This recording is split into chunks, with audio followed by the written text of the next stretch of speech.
ഇന്ന് പത്രവിശേഷങ്ങൾ പ്രിയപ്പെട്ടവരിലേക്ക് വളരെ വേഗത്തിൽ സമഗ്രമായി എത്തിക്കാൻ നമുക്കൊപ്പം ഉള്ളത് VS സനോജ് ആണ്. VS Sanoj, good morning. Good morning. നോക്കിയാലോ വാർത്തകളൊക്കെ? അതെ തീർച്ചയായിട്ടും.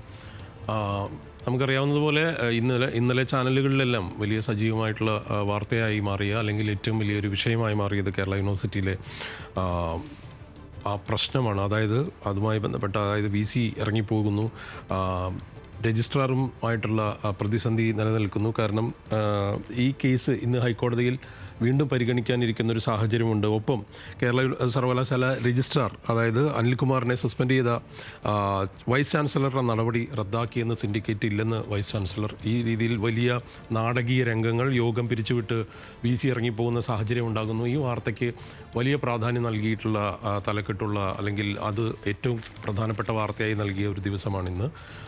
മലയാള മനോരമ സസ്പെൻസിൽ രജിസ്ട്രാർ എന്ന് എഴുതിയിരിക്കുന്നു. ഒപ്പം കേരള യുദ്ധമെന്ന് മാതൃഭൂമിയുടെ തലക്കെട്ടിട്ടിരിക്കുന്നു. കാരണം ഇതൊരു വലിയ രാജ്യം ശ്രദ്ധിച്ച ഒരു യൂണിവേഴ്സിറ്റിയിലെ ഒരു പ്രധാനപ്പെട്ട തർക്കമായി ഇത് മാറി. കാരണം ഇതുവരെയും ഇത് കേരളത്തിലെ ഒരു പ്രശ്നം എന്ന രീതിയിൽ നിന്നിരുന്നെങ്കിൽ ഇന്നലത്തെ നടപടിയോടെ വലിയ നാടകീയമായ സംഭവവികാസങ്ങളുടെ ഒരു വാർത്തയായിട്ട് അത് മാറിക്കഴിഞ്ഞിരിക്കുന്നു. ഏതായാലും ഗവർണറുടെ അധികാരം സംബന്ധിച്ച് ചർച്ചകൾ നിലനിൽക്കുന്ന സമയം, മറ്റൊന്ന് ഇതുമായി ബന്ധപ്പെട്ട ഈ ഫെഡറൽ സംവിധാനവുമായി ബന്ധപ്പെട്ട ചർച്ചകൾ നിൽക്കുന്ന സമയമായിരുന്നു. തമിഴ്നാട് രാഷ്ട്രീയത്തിൽ അതൊരു വലിയ പ്രതിസന്ധിയായിരുന്നു. ഒപ്പം വൈസ് ചാൻസലർ നിയമനവുമായി ബന്ധപ്പെട്ടും എല്ലാം വലിയ പ്രശ്നങ്ങൾ നിലനിന്നിരുന്നു എന്നുള്ള ഇതിൻ്റെ ഒരു ബാക്ക് സ്റ്റോറി കൂടിയുണ്ട്. ഏതായാലും ഈ പശ്ചാത്തലത്തിൽ ഇന്നലെയും ഇന്നുമായി നടക്കുന്നത്, ഇന്ന് കോടതിയിൽ കാര്യം പരിഗണിക്കപ്പെടും, ഇന്നലെ സിൻഡിക്കേറ്റിൽ ഇതുമായി ബന്ധപ്പെട്ട വലിയ സംഘർഷം ഉണ്ടാകുന്നു. ഇത് വലിയ പ്രാധാന്യത്തോടു കൂടെ നൽകിയിരിക്കുന്നു. കേരള യുദ്ധമെന്ന് പറഞ്ഞും ഒപ്പം തന്നെ ഇതിൻ്റെ നാടകീയമായ സംഭവവികാസങ്ങളെക്കുറിച്ച് മലയാള മനോരമ നൽകിയിരിക്കുന്നു. ഉൾപേജിൽ ഇതുമായി ബന്ധപ്പെട്ട് തന്നെ വലിയ പ്രാധാന്യത്തോടുകൂടെ വാർത്ത നൽകിയിരിക്കുന്നു. ഒപ്പം കേരളയിൽ കൈവിട്ട രാഷ്ട്രീയ നാടകമെന്ന് കേരള കൗമുദി നൽകിയ തലക്കെട്ട് അതാണ്. ഒപ്പം രജിസ്ട്രാറുടെ സസ്പെൻഷൻ സിൻഡിക്കേറ്റ് റദ്ദാക്കിയെന്ന് മംഗളം എഴുതുന്നു. കേരളയിൽ കോലാഹലം എന്ന് മാധ്യമം എഴുതിയിരിക്കുന്നു.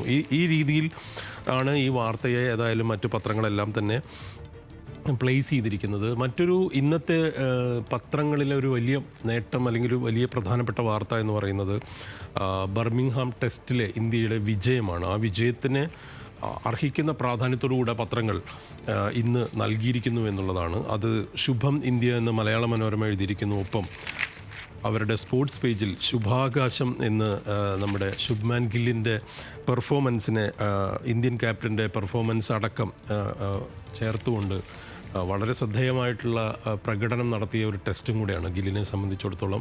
ആ വാർത്തയ്ക്ക് വലിയ പ്രാധാന്യം നൽകിയിരിക്കുന്നു. ശുഭാകാശം എന്ന് മലയാള മനോരമ എഴുതുമ്പോൾ മാതൃഭൂമിയും ഏതാണ്ട് അതുപോലെ തന്നെ വിജയാകാശം എന്ന് മാതൃഭൂമി എഴുതിയിരിക്കുന്നു.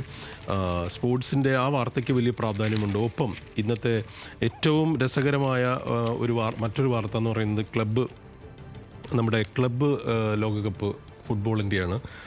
അതിൽ റയലിൻ്റെ പ്രകടനത്തെ സംബന്ധിച്ച്, അല്ലെങ്കിൽ എംബാപ്പയുടെ ഒരു ഗോൾ ഇന്ന് എല്ലാ പത്രങ്ങളിലെയും പ്രധാനപ്പെട്ട ഒരു ചിത്രമാണ്. അതിൽ മാതൃഭൂമി റയലിസം എന്നാണ് റയലിൻ്റെ പെർഫോമൻസ്, റയലിന് വേണ്ടി അടിച്ച ഗോളിനെ കുറിച്ച് മാതൃഭൂമി റയലിസം എന്ന് എഴുതിയിരിക്കുന്നു.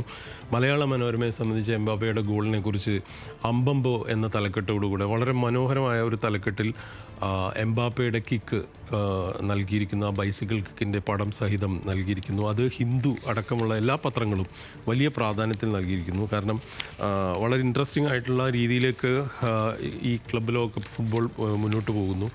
വളരെ പ്രധാനപ്പെട്ട ടീമുകൾ അതിൻ്റെ അടുത്ത ഘട്ടം, അതായത് സെമിയിലേക്ക് വരുന്നു. റയലും PSG അടക്കമുള്ള ടീമുകളുടെ ആ പ്രകടനം കാണാൻ വേണ്ടി കാത്തിരിക്കുന്ന ഒരു സാഹചര്യത്തിലേക്ക് പോയിരിക്കുന്നു.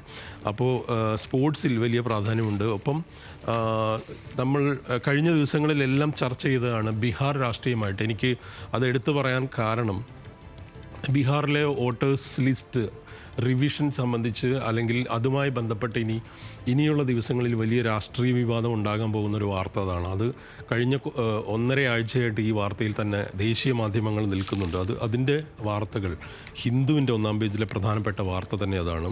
ഈ ഇൻസ്ട്രക്ഷൻസുമായി ബന്ധപ്പെട്ട വാർത്ത, അതായത് ഏതൊക്കെ രേഖകൾ ഈ റിവിഷനിൽ നമ്മൾ അതാത് വോട്ടർമാർ ഇത് ബോധ്യപ്പെടുത്തേണ്ടത് ഉണ്ട്, അല്ലെങ്കിൽ അതിന് സംബന്ധിക്കുന്ന രേഖകളെ സംബന്ധിച്ചൊരു പ്രശ്നം നിലനിൽക്കുന്നു. കാരണം ആധാർ കാർഡ് ഈ രേഖകളിൽ ഉൾപ്പെടുത്തപ്പെട്ടിട്ടില്ല. ബീഹാറിനെ പോലൊരു സ്ഥലത്ത് ഇപ്പോൾ കൂടുതലും ആളുകൾക്ക് ഉണ്ടാകാൻ സാധ്യതയുള്ള ഒരു ഐ ഡി ആധാർ കാർഡാണ്. അപ്പോൾ ഇത് വലിയ തരത്തിൽ ഒരു വലിയ വിഭാഗം വോട്ടർമാരെ എലിമിനേറ്റ് ചെയ്യുന്നതിന് വേണ്ടിയുള്ള ഒരു രാഷ്ട്രീയ നീക്കം എന്നാണ് അതിനെ മറ്റ് രാഷ്ട്രീയ പാർട്ടികളെല്ലാം വിശേഷിപ്പിക്കുന്നു അല്ലെങ്കിൽ വിമർശിക്കുന്നു, ഇന്ത്യ സഖ്യമടക്കം. ഇതുമായി ബന്ധപ്പെട്ട് മഹുവ മൈത്രയൊക്കെ തന്നെ സുപ്രീം കോടതിയെ സമീപിക്കാനിരിക്കുന്നു. അതിനെക്കുറിച്ചുള്ള ഇലക്ഷൻ കമ്മീഷൻ്റെ വിശദീകരണം അത് ഉൾപേജിൽ ഹിന്ദു നൽകിയിട്ടുണ്ട്. മഹുവ മൈത്ര അടക്കമുള്ളവരുടെ പ്രതികരണങ്ങൾ ചേർത്തിരിക്കുന്നു. ഒപ്പം വലിയ രീതിയിലുള്ള ഒരു ജംഗിൾ രാജ് നടന്ന ഒരു സംസ്ഥാനമാണെന്നും അതിൻ്റെ ഒരു റെക്ടിഫിക്കേഷൻ പ്രോസസ്സ് നടത്തുന്നു, അതിൽ എന്തിനാണ് കോൺഗ്രസ് ഇത്രയധികം വിഷമിക്കുന്നതെന്ന് രാജ്നാഥ് സിംഗ് പറയുന്നു. ആ വാർത്തയ്ക്കും ഏതായാലും ഇംഗ്ലീഷ് പത്രങ്ങൾ വലിയ പ്രാധാന്യത്തോടുകൂടി നൽകിയിട്ടുണ്ട്. ഒപ്പം ഹിന്ദുവിൽ ചിരാഗ് പസ്വാൻ്റെ ഒരു വലിയ പ്രതികരണം വന്നിരിക്കുന്നു. ബീഹാറിലെ ക്രമസമാധാനവുമായി ബന്ധപ്പെട്ട അല്ലെങ്കിൽ ബീഹാറിൻ്റെ വികസനവുമായി ബന്ധപ്പെട്ട് നിതീഷ് കുമാറിനെതിരായിട്ടുള്ള ഒരു വിമർശനം ചിരാഗ് പസ്വാൻ ഉന്നയിച്ചിരിക്കുന്നു.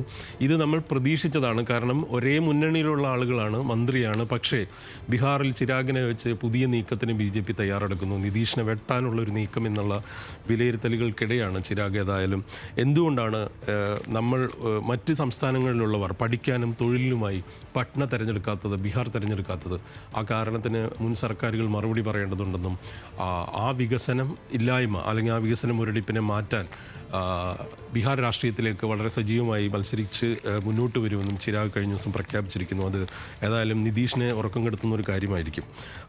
ഇതാണ് ഇന്നത്തെ ഏറ്റവും പ്രധാനപ്പെട്ട വാർത്തകൾ എന്ന് പറയുന്നത്. മറ്റൊന്ന്, ജ്യോതി മൽഹോത്ര എന്ന് പറയുന്ന ഒരു വ്ളോഗറെ ചാരവൃത്തിയുടെ പേരിൽ അറസ്റ്റ് ചെയ്യപ്പെട്ട ഒരു സാഹചര്യമുണ്ടായിരുന്നു. അത് അവർ കേരളത്തിൽ വന്നു എന്നുള്ളൊരു വാർത്തയ്ക്ക് പ്രാധാന്യം നൽകിയിരിക്കുന്നു. അതിൽ ജന്മഭൂമി പത്രം വലിയ അവർ നേരത്തെ നൽകിയ വാർത്തയാണത്, നേരത്തെ നൽകിയിരുന്നു എന്ന് അവർ അവകാശപ്പെടുന്നു. അത് ആ അവകാശവാദത്തിലുള്ള ഒരു പ്രശ്നം, അതായത് ജന്മഭൂമി വാർത്ത ശരിവെച്ച രേഖ എന്നാണ് ജന്മഭൂമി എഴുതിയിരിക്കുന്നത്.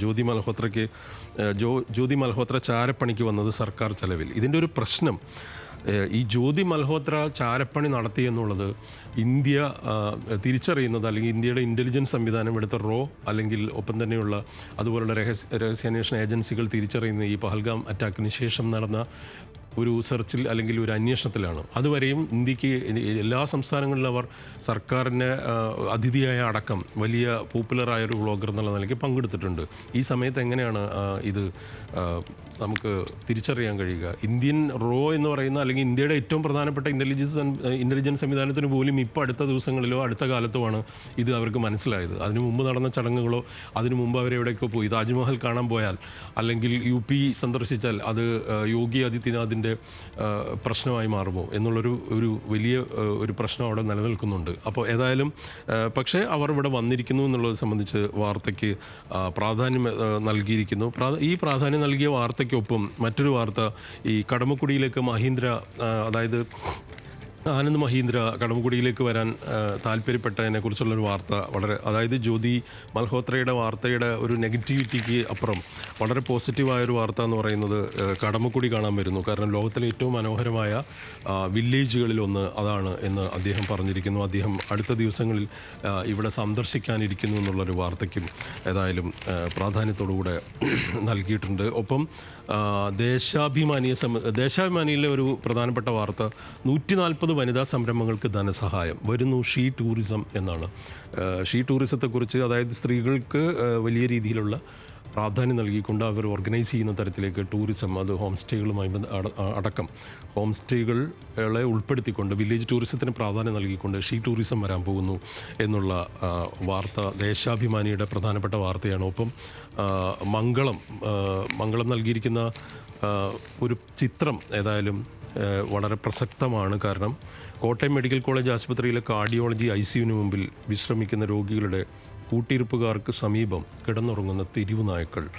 ഇനി ഈ നായ്ക്കൾ കടിച്ചായിരിക്കും അടുത്ത പ്രശ്നം ഉണ്ടാവുക എന്നുള്ള ഒരു വലിയ പ്രതിസന്ധി നിലനിൽക്കുന്നു. അതിനെക്കുറിച്ച് ഏതായാലും ആ ചിത്രത്തിന് വലിയ പ്രാധാന്യമുണ്ട് എന്നുള്ള കാര്യത്തിൽ യാതൊരു തർക്കവുമില്ല. ഒപ്പം മാധ്യമം ഇന്നത്തെ അവരുടെ ഒന്നാം പേജിൻ്റെ ടോപ്പ് എന്ന് പറയുന്നത് റോയൽ എൻട്രി, അതായത് തിരുവനന്തപുരത്ത് കുടുങ്ങിയ ബ്രിട്ടീഷ് യുദ്ധവിമാനത്തിൻ്റെ മെയിൻ്റനൻസിന് ബ്രിട്ടീഷ് റോയൽ എൻഫോഴ്സിൻ്റെ എയർബസ് 400M അറ്റ്ലസ് തിരുവനന്തപുരം വിമാനത്താവളത്തിൽ ലാൻഡ് ചെയ്യുന്ന ചിത്രം എന്തായാലും ഒരു പ്രാധാന്യത്തോടു കൂടെ നൽകിയിരിക്കുന്നു. ഒപ്പം ചന്ദ്രിക, ഈ പകർച്ചവ്യാധി, അതായത് 60 ദിവസത്തിനിടെ കേരളത്തിൽ മരിച്ചത് 135 പേർ.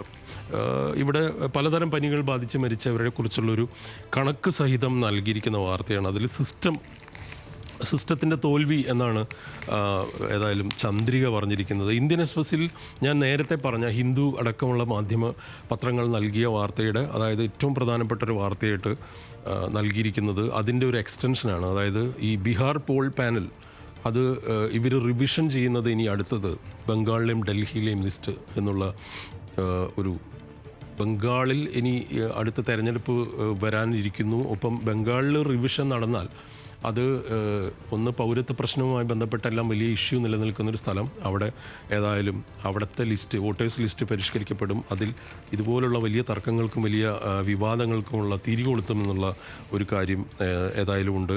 ഈ രീതിയിൽ ടെക്സാസിലെ മരണം സംബന്ധിച്ച് ദീപികയുടെ 1-ാം പേജിൽ മരണസംഖ്യയും അതിൽ കുറേ കുട്ടികളെ കാണാതായി, പെൺകുട്ടികളെ കാണാതായുമായിട്ടുള്ള വാർത്തയുണ്ട്. ഒപ്പം ടൈംസ് ഓഫ് ഇന്ത്യ അടക്കം ഇലോൺ മസ്കിൻ്റെ പുതിയ പാർട്ടിയെ സംബന്ധിച്ച വാർത്ത ടൈംസ് ഓഫ് ഇന്ത്യ നൽകിയിരിക്കുന്നു. ഇലോൺ മസ്ക് അവിടുത്തെ ഒരു PV അൻവറായി മാറിക്കൊണ്ടിരിക്കുകയാണെന്ന് സംശയമുണ്ട്. ഏതായാലും ഇതുമായി ബന്ധപ്പെട്ട് ധാരാളം വാർത്തകളും ഒക്കെയുള്ള ദിവസമാണ്. അമേരിക്ക അതുപോലെ ഇപ്പം തന്നെ ഈ വെടിനിർത്തലിന് ശേഷവും നടക്കുന്ന അതിക്രമത്തെ സംബന്ധിച്ച് അല്ലെങ്കിൽ വ്യോമാക്രമണത്തെ സംബന്ധിച്ച വാർത്തകൾക്ക് കൂടെ ഇംഗ്ലീഷ് പത്രങ്ങൾ പ്രാധാന്യം നൽകിയിട്ടുണ്ട്. അങ്ങനെ പ്രാധാന്യം നൽകിയൊരു ദിവസം കൂടെയാണ്. ഇതുപോലെ വളരെ വിവിധമായിട്ടുള്ള അല്ലെങ്കിൽ വളരെ വ്യത്യസ്തമായ വാർത്തകളുടെ ഒരു ദിവസം എന്നത് തീർച്ചയായിട്ടും നമുക്ക് പറയാൻ സാധിക്കും.